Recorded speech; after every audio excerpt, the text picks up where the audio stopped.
Good morning, Maria Pastora. So I shared my story online on Facebook because a classmate of mine from pilot training killed himself. And I felt compelled, it was like, I have to get my story out there because I stood on that cliff once thinking about ending my life. And I wish he had made a different choice, a different decision, which is what inspired me to share my story.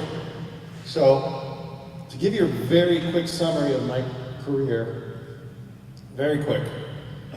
So, I decided that I wanted to be an astronaut when I was 5 years old, from watching the $6 Million Man on TV. That was my inspiration. In 7th grade, I decided I was going to continue to pursue that dream by going to the Air Force Academy. Everything I did from that point forward was geared towards achieving that goal, which was to go to the Air Force Academy, become a pilot, and eventually, hopefully, an astronaut. So I graduated from the Academy, class of '96. Very quickly, I went to pilot training in Pensacola, so I got to fly the T-34. I then went to fly the T-1s Advanced. I got a medical elimination from pilot training at that point. And I went into communications. So what I did at that point was I fought for a waiver to get back into flying. And I paid a price for that, because I did get back into flying. I went back and did pilot training again. So I got my wings. I became a pilot in the Air Force, and I had achieved my dream. I paid a price for this, though, because having gone through pilot training twice, my career was late in getting started. So by the time promotion consideration came for major, I was not competitive. My peers who had been flying from the very beginning, or if I had stayed in the comm field, I might have been able to compete, but I was up against my peers who were evaluators. They were instructors. I wasn't competitive, so I got passed over. But that was fine. That gave me a certain liberty to express myself. Having been passed over, I was going to be captain for life. And I earned the nickname Salty in my last deployment, which is where this is here. So at this point, I'm at McConnell Air Force Base. I'm assigned to the tanker unit there, and I met these were a great group of guys to fly with. And this was the last crew I flew with. That's us in the top left corner, and on the top right. And that's my aircraft commander on the left there. He's still in the Air Force. And we flew all kinds of missions supporting all kinds of things there, OIF, OEF. We were flying out of Al Dhafra. This was the most rewarding time I had in the Air Force. I was happy. I was living the dream that I always wanted to fly. We were doing awesome missions. They were intense, flying through thunderstorms. One of the most intense nights I had was dodging thunderstorm cells while trying to refuel Navy fighters who were on fumes and coming up to meet us co-altitude while we had people on the boom. I mean, there were some very intense nights there doing this mission. I was fat, dumb, and happy being a pilot in the Air Force. So when this deployment ended, I was coming home thrilled. I was coming home eager to see my family. So I was married at the time. I had 3 kids. I had a daughter and twin baby boys. My daughter was about 3, my boys were almost 2. And I can tell you that my homecoming sucked. My homecoming was terrible. We landed the plane, I landed it. It was the last time, not knowing it was going to be the last time I ever landed a plane wearing uniform. Or actually, the last time I ever landed a plane, period. We taxied in. I got greeted by my daughter at the foot of the stairs. It was a very cold day. And we did all the post-processing and all the paperwork and everything else. And my wife at the time was very distant with me, and very aloof. And as the day went on, I finally was just like, what is going on? And on that day that I came home, she tells me, I want a divorce. I didn't see it. I didn't see it coming. It was like a ton of bricks had landed on me, and it was crushing. I mean, I was emotionally devastated. I mean, because you can imagine the anticipation of coming home from a deployment and how happy you are to be reunited with your family, and then bam, that's what you get hit with. So I told my leadership about it at the time, and I was the third pilot that this had happened to, the third air crew that this had happened to. One of them committed suicide. The other one attempted it and was within an inch of his life when he was found by a neighbor. So I had all kinds of red flags and highlights and eyeballs on me when this happened to me. My commander wanted me to check in with him practically like a real regular basis, several times a day, to let him know I was okay. I wasn't okay. I was not okay. I was heartbroken. I was terrified. I was not handling it well. I was terrified of losing my family, losing my kids. I lost 10 pounds in the course of like a week and a half because I stopped eating, I stopped sleeping. I was just doing terrible. And my commanders, in attempting to help me, waived my time to get out of the Air Force. It's shocking enough to transition from, this is the only life you've known, this is the only life you've lived 24/7. And suddenly you're a civilian. It has a whole different culture, a whole different dynamic. So the Air Force gives you about 6 months of transition time to start preparing yourself for that transition. They waived that. In hindsight, that was a mistake. And it was a mistake on my part because I agreed to it, because they were willing to do whatever I was wanting to do. What I wanted to do was get out of the Air Force. I figured, forgot to mention, that's when I got news too, after I got home, that I'd been passed over a second time, which was fine. I expected it. I wasn't surprised. And I thought, well, I can get out of the Air Force now. I have the option to stay to 20, captain for life, or get out. And I chose to get out thinking I might be able to save my marriage this way.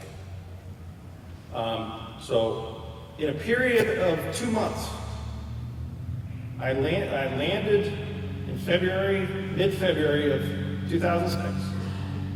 I was out of the Air Force in April of 2006.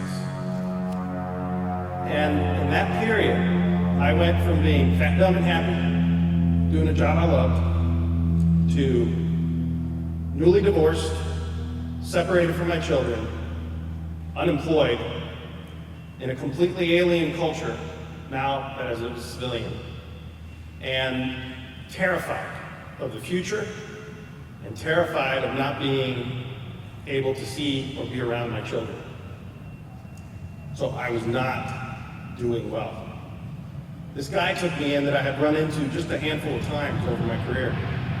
My wife was friends with his wife, and we had just met a few times.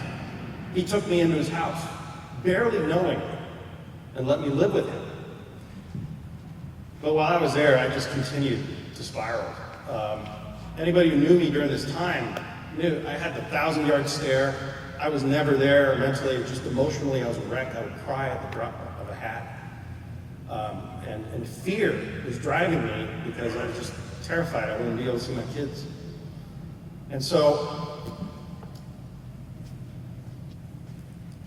what ended up happening was one day, I went to the mall with my kids, because that's the only place I really had to take them. They were going to spend the afternoon with me. And while I was at the mall, I happened to run into my ex. Now keep in mind, this is very fresh to me. I was very heartbroken, and I still harbored some hope that I'd be able to restore my marriage. But I ran into her while she was on a date. And that was just poured salt on that wound. And I started, at that point, that's where I started to stall emotionally. I was stalling. And I knew I couldn't keep my kids. I didn't want them to see me breaking down over all of this. So I asked my ex to take them. And as I'm strapping my daughter into, when I told my daughter she wasn't going to spend the afternoon with me, she started crying. She started having a tantrum, which upset me even more because I was letting her down. And as I was strapping her into the car, my ex-wife's car, with tears in her eyes, she's a 3-year-old looking at me, and she says, "I miss you, Daddy." And that was, I went from full-on stall at that point to I was just spiraling. And emotionally, that was just a crushing thing. I used to not be able to tell that story without losing it myself. It took me a while to be able to tell it. Because that little face, her face, and the disappointment and the sadness just haunted me. And emotionally, I just spiraled. And I spiraled to the point where I started having thoughts of, I just want to stop hurting. This had been now 4 months of nothing but pain, fear, dread, heartbreak. And I wanted the pain to stop. And when you're at that point, and you're at that rock bottom, that's when you have those ideas enter your mind of how can I stop this pain? So I couldn't get a hold of myself for the rest of that day. My friends tried to take me out to a movie. I cried through all the previews. And I felt terrible because I know they were trying to help cheer me up. But I was just sitting next to them sobbing silently as I could, but I couldn't stop. And as the day went on, I had those ideas out of my head. I knew I was in trouble. Then I had to ask for help. And I called a hotline. My friend drove me to the ER. And I laid in that ER, holding a nurse's hand, sobbing, as she was trying to comfort me. And because I had just been fresh out of the military, they allowed me to go to Walter Reed Hospital. So when I got to Walter Reed Hospital, at first I thought, man, I made a terrible mistake. This is not why couldn't I get a hold of myself? Why couldn't I control it more? What am I doing here? You know, I felt like I had woken up into a scene from One Flew Over the Cuckoo's Nest. And I had patients around me who were dealing with like some really difficult psychiatric issues. But that was the best thing I could have done. Because I went from laying in the bottom of the pit, at least to standing on my feet, and looking up and thinking, how am I going to climb out of this? So while I was at Walter Reed Hospital, on that weekend, it was Memorial Day weekend of 2006, they brought in a group of soldiers who were sent back from Iraq and Afghanistan. And as we started sharing our stories with each other, I realized these guys dealt with some horrible things. I had one of them tell me that he helped clean the remains of his best friend from a Humvee. I had others who would cringe at the sound of loud noises. There were others who had this uncontrollable anger. They were just so angry about everything and about life. I had another one who confided in me and told me, he was like, I don't know how to feel normal again. He's like, I don't understand. Why do I get on a motorcycle and drive 80 miles an hour down to 30? What's causing me to do this? So, while we were there, one of the things that they do is they take the patients in the hospital there out to the Smithsonian Air and Space Museum. And they had their tour guide for the day had canceled on them. And I said, well, as a history major, I have a passion for space. And I was just recently flying, so I can give the tour. So I volunteered to be the tour guide for our group. And there was maybe a dozen of us. And so we got to put on our civilian clothes, and the only thing that would show that we were patients at a hospital was our little armbands. We start the tour. And I'm starting to tell these stories of the space program, the Russians and the US and everything else. And as I'm walking through with our group of a dozen people, other people just started joining and listening to me give this tour of the Air and Space Museum. And by the end of when I finally stopped giving this tour, I easily had about 50 people that had been following me around while I was telling these stories. And I chuckled to myself at that moment thinking, how would they feel if they knew they're following a patient from a psychiatric ward around the Smithsonian? So anyways, we got back from that, and I had the opportunity at that point to go around the hospital, and I went down to the cafeteria. And while I was in the cafeteria, I saw other service members and soldiers who had lost limbs, who were recovering from combat wounds. And that's where I started realizing I'm going to be okay.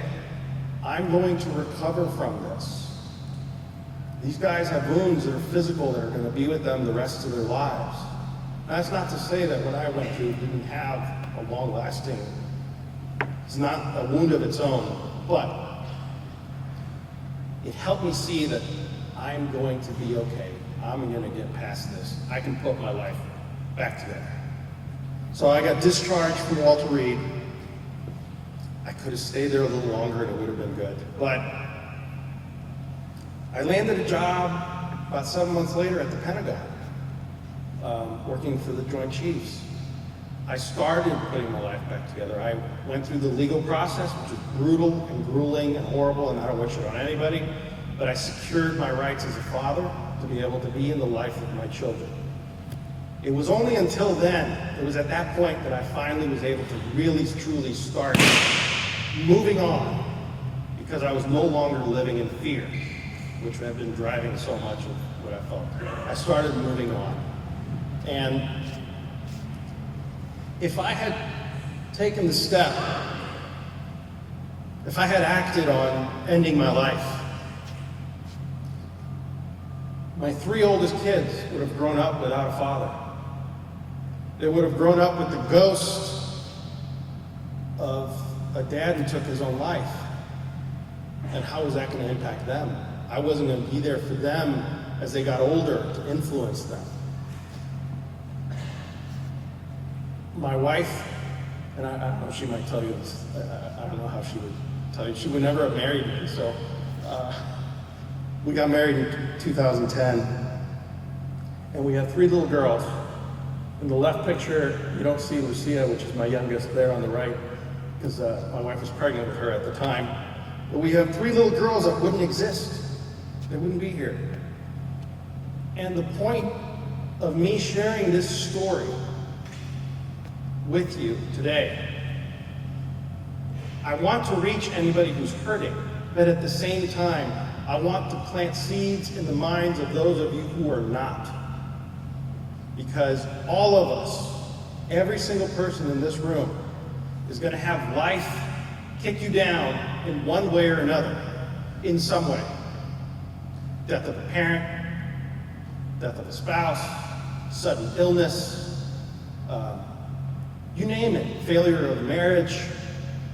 It's going to happen to all of us. It's just a part of being human. Suffering is going to happen. And every single person here has a breaking point. Every single person.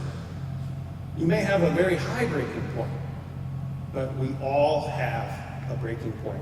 And if you are ever in that pit, if you are ever having those thoughts of, I just want the pain to stop, I hope you hear my words and Jeff's words in your mind, that there is plenty of life beyond the pit.